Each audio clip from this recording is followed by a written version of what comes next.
Say Gambagwe, how are you, sir? I'm okay. Well. How are you so today? excited to have you here, Bishop, and everyone is so happy to see you. What has been happening today?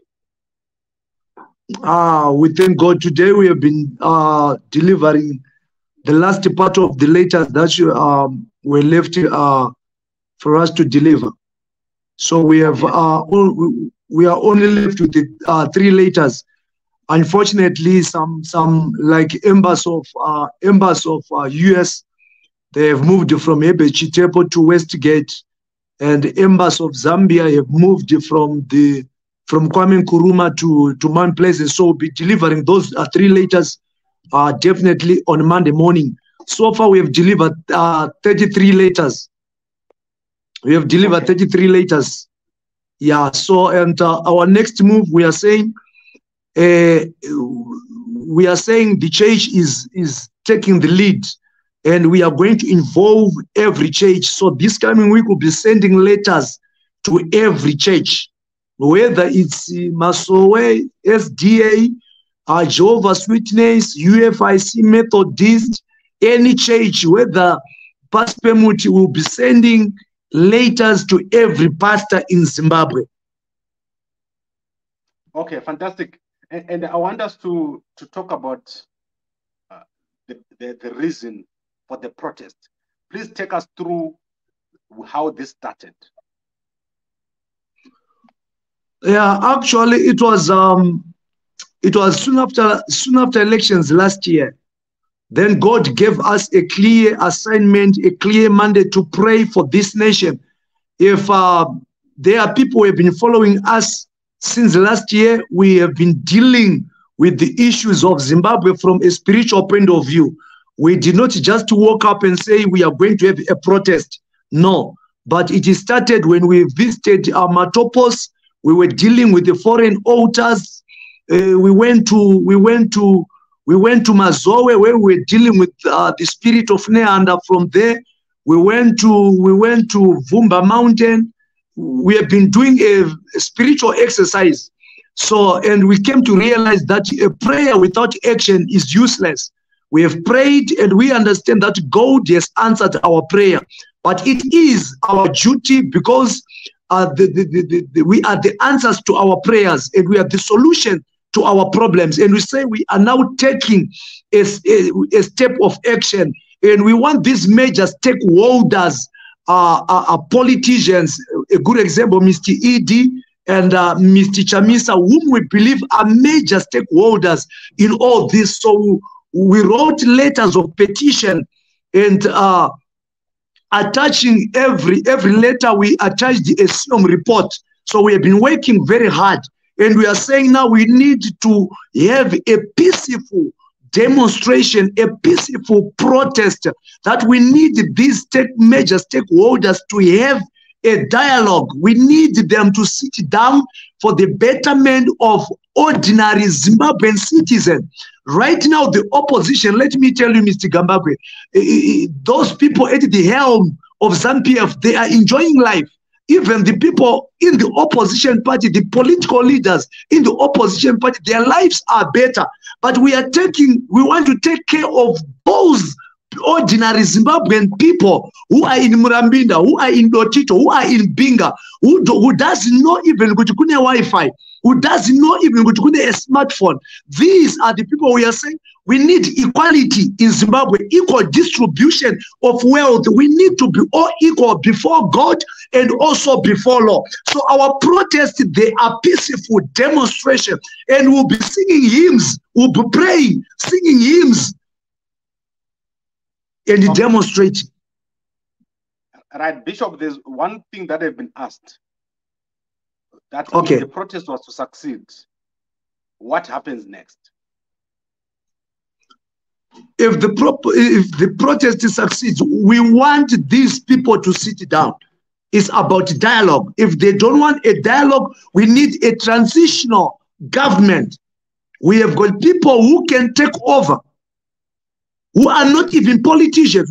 Yes, there are people who can who can take over, who are not politicians. We have got statesmen, we have got pastors, we have got bishops, whom we can put for a season Whilst these politicians are coming to order, the reason why for this protest, we want politicians, whether from ZANU-PF, whether from the opposition, we want them to bring order. We want order in the political arena. Zimbabwe is in tatters. Zimbabwe is in shambles because of politicians. The opposition, they rise, and by the end of the day, the ruling party is capitalizing. And it is only affecting ordinary Zimbabwean citizens.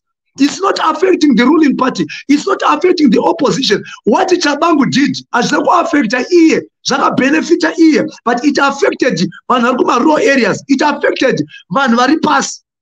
The ruling party is not affecting them. It's affecting the ordinary Zimbabwean citizen. So the reason why we are saying the church is rising, the church is leading, is one reason. Because the very people politicians are the very people we minister to. Sometimes you don't need to preach about blessing. We need to preach about the gospel. But my preachers, they are diverting the true gospel because of the state of the nation. Yes.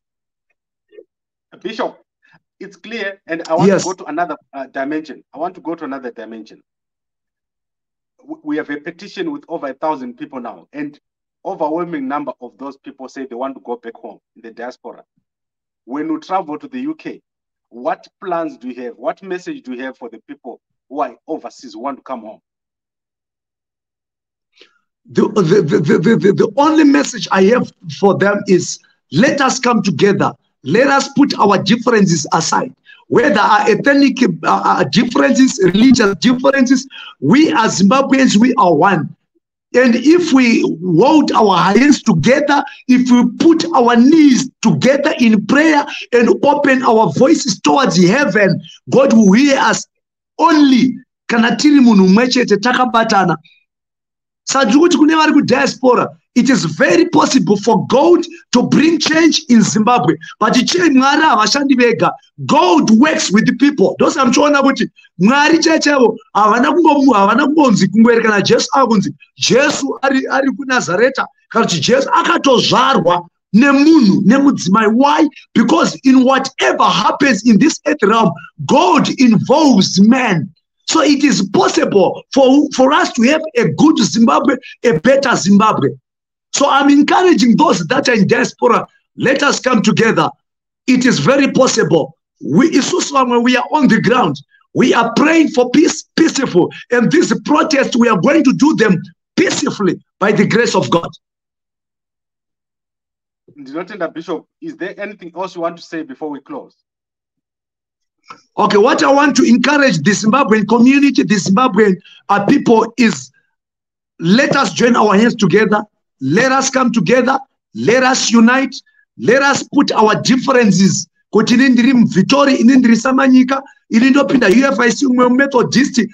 us put those differences aside. We are one family. Zimbabwe. We are together. And right now we are saying, this coming week, we are sending letters to every church. We are going to sacrifice our Sunday services to move into every church, dropping a letter in every church. Petitions kuma embassies, organization and political leaders. Now we are coming to church. Every church is going to send a letter this coming week. Okay. And I also want to confirm that we're going to travel to SADC and for the planned trip to the UK and if possible to other places. But this is all before the actual protest takes place. Yes, that's very correct. Thank you, Bishop. And I appreciate what you've done. So tomorrow we'll await the full press statement. I think now we've talked, maybe it may not be necessary to have another press statement, but I think everyone has understood what you're saying. We're going to be sharing all your videos, and I've asked everyone to subscribe to the channel, your channel on YouTube, where you give updates, regular updates, and to say that we're all aligned. This is not a political process, it's a church-led process. Yes. Okay, fantastic, Bishop. Thank you very much, and good night to you. I'll talk to you again tomorrow. Thank you. Thank you.